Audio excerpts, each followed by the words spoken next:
ఏపీకి big alert జారీ చేశారు వాతావరణ శాఖ అధికారులు. నేడు మరియు రేపు 2 రోజుల పాటుగా ఒక మోస్తారు నుంచి భారీ వర్షాలు పడే అవకాశం ఉన్నట్టుగా వాతావరణ శాఖ అధికారులు హెచ్చరికలు జారీ చేస్తున్నారు. ఇక శ్రీలంకలో ఒక వాయుగుండం తీరం దాటింది. ఇది తీరం దాటడంతో దీని ప్రభావం తిరుపతి, కడప, శ్రీ సత్యసాయి, నెల్లూరు, ప్రకాశం, అన్నమయ్య, అనంతపురం జిల్లాలో వర్షాలు పడే అవకాశం ఉంది. ఇక ప్రజలు అప్రమత్తంగా ఉండాలని అధికారులు సూచిస్తున్నారు. మరోవైపు రాష్ట్రాన్ని చలి ఇప్పటికే వణికిస్తోంది. ఇదే తరుణంలో ఒక్కసారిగా వర్షాలు కూడా ఉంటాయని చెప్పి అనడంతో అటు ఏపీకి సంక్రాంతి పండుగ కోసం వెళ్ళేటువంటి వారంతా కూడా ఒక నిరాశలో ఉన్నారు. వెళ్ళి సరదాగా ఎంజాయ్ చేద్దామనే సరికల్లా వాయుగుండం అంటున్నారు, తీవ్ర తుఫాన్గా మారే అవకాశం ఉంది అంటున్నారు. పలు జిల్లాలకి సూచనలు జారీ చేశారు. సో కొంత ఆందోళన వ్యక్తమవుతోంది. సో శ్రీలంక సమీపంలో ఏర్పడినటువంటి ఈ తీవ్ర వాయుగుండం క్రమంగా బలహీనపడి ఆదివారం ఉదయానికి అంటే ఈరోజు ఉదయానికల్లా అల్పపీడనంగా మారిందట. సో దీనికన్నా ముందు ఈ వాయుగుండం నిన్న శ్రీలంక తీరాన్ని దాటింది. వాయుగుండం కారణంగా తమిళనాడులోని భారీ వర్షాలు కురిసే అవకాశం ఉన్నట్టుగా భారత వాతావరణ శాఖ ప్రకటించి, at the same time Andhra Pradesh పైన కూడా దీని ప్రభావం ఉండబోతోంది. ఆంధ్రప్రదేశ్లోని దక్షిణ కోస్తాంధ్ర, రాయలసీమ జిల్లాలోని వాతావరణం పూర్తిగా చల్లబడిపోయింది. పలు ప్రాంతాల్లో తేలికపాటి నుంచి మోస్తారు వర్షాలు కురిసే అవకాశం ఉన్నట్టుగా వాతావరణ శాఖ అధికారులు చెప్తున్నారు. ఇప్పటికే మీరు చూస్తున్నారు, హైదరాబాద్ మహానగరం, తెలంగాణ, ఆంధ్రప్రదేశ్ వ్యాప్తంగా వాతావరణం మారింది. తెల్లవారుజామున 8 గంటలకైనా సూర్యుడు వస్తారని చెప్పి చూసేవారందరికీ కూడా అటు ఏం లేదు, కంప్లీట్గా కామ్ అండ్ ప్లెజెంట్ అయిపోయింది. మబ్బులు కమ్ముకున్నాయి ప్రాంతం అంతా కూడా. సో దీంతో అటు శ్రీలంక వైపు నుంచి మొదలైనటువంటి వాయుగుండం తీరం దాటి అది బలహీనపడుతూ అది కొంత తుఫాన్గా మారే అవకాశం ఉంది అని చెప్పి వాతావరణ శాఖ అధికారులు అంచనా వేస్తున్నారు. సో మరి ఈ సిచ్యువేషన్లో కొంత ఆంధ్రప్రదేశ్ రాష్ట్రం పైన కొంత ప్రభావం ఉండే అవకాశం ఉంది. అయితే ఈరోజు ఉదయానికే అది అల్పపీడనంగా మారింది. తీరం దాటే సమయంలో ఇది వాయుగుండం మలై ఉట్టికి అంటే సుమారుగా తమిళనాడుకు సంబంధించినటువంటి మలై ఉట్టికి 30 కిలోమీటర్లు, జాఫ్నాకు 70 కిలోమీటర్లు, చైనాకు చెన్నైకి 400 కిలోమీటర్ల దూరంలో ఇది కేంద్రీకృతమైంది. ప్రస్తుతానికి ఇది తీరం దాటే అవకాశం ఉన్నట్టుగా వాతావరణ శాఖ అధికారులు అంచనా వేస్తున్నారు. ఆంధ్రప్రదేశ్లో ఈ వాయుగుండం ప్రభావం వల్ల దక్షిణ కోస్తాంధ్ర, రాయలసీమ జిల్లాలో చాలా పెను ప్రభావం ఉండే అవకాశం ఉంది.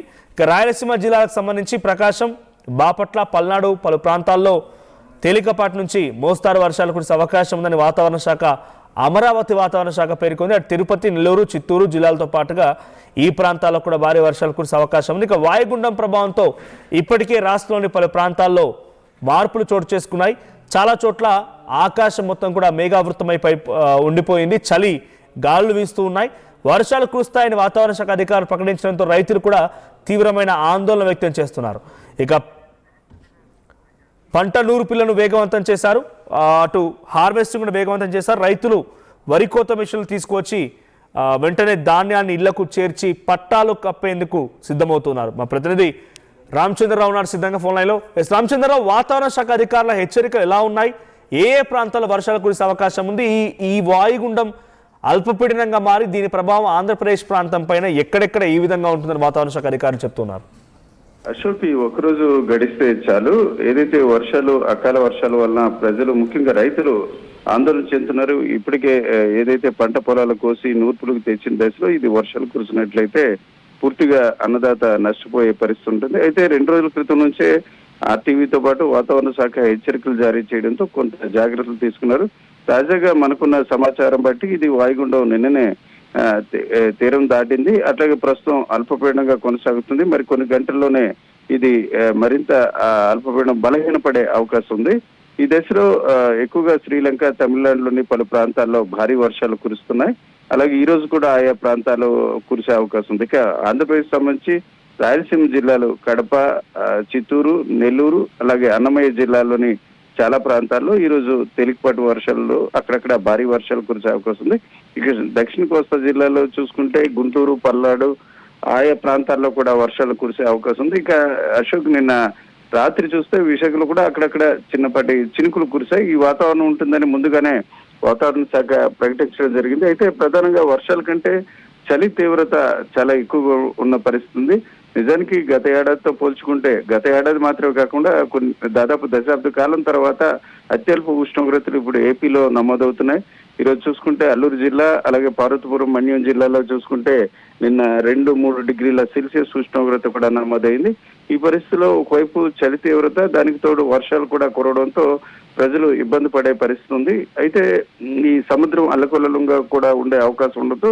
ఈ రోజు మాత్రం తమిళనాడు వైపు అట్లాగే దక్షిణ కోస్తా జిల్లాల వైపు చేపల వేటకు వెళ్ళరాదని కూడా మత్స్యకారులకు వాతావరణ శాఖ హెచ్చరించింది.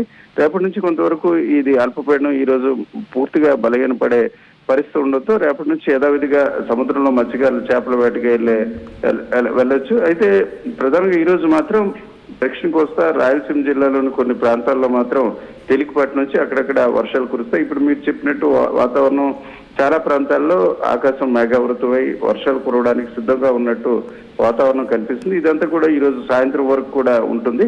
అయితే చలి తీవ్రత మాత్రం రానున్న కాలంలో మరింత ఎక్కువగా నమోదయ్యే అవకాశం ఉంది. ఈరోజు చూసుకుంటే జీమాడుగుల, లంబసింగి అట్లాగే పాడేరు, మినుములూరు ప్రాంతాల్లో చూసుకుంటే 2.7, 3.6 డిగ్రీల సెల్సియస్ ఉష్ణోగ్రత నమోదైంది. ఈ పరిస్థితిలో ప్రజలు కొంత అప్రమత్తంగా ఉండాలి. రైతులకు సంబంధించి మాత్రం ఈ రోజు సాయంత్రం నుంచి దక్షిణ కోస్తా అలాగే రాయలసీమ జిల్లాలో వర్షాల తీవ్రత తగ్గే అవకాశం ఉన్నట్టు వాతావరణ శాఖ అధికారుల మాటలు బట్టి మనకి అర్థమవుతుంది. అశోక్, చరిత్ర సృష్టించినోడు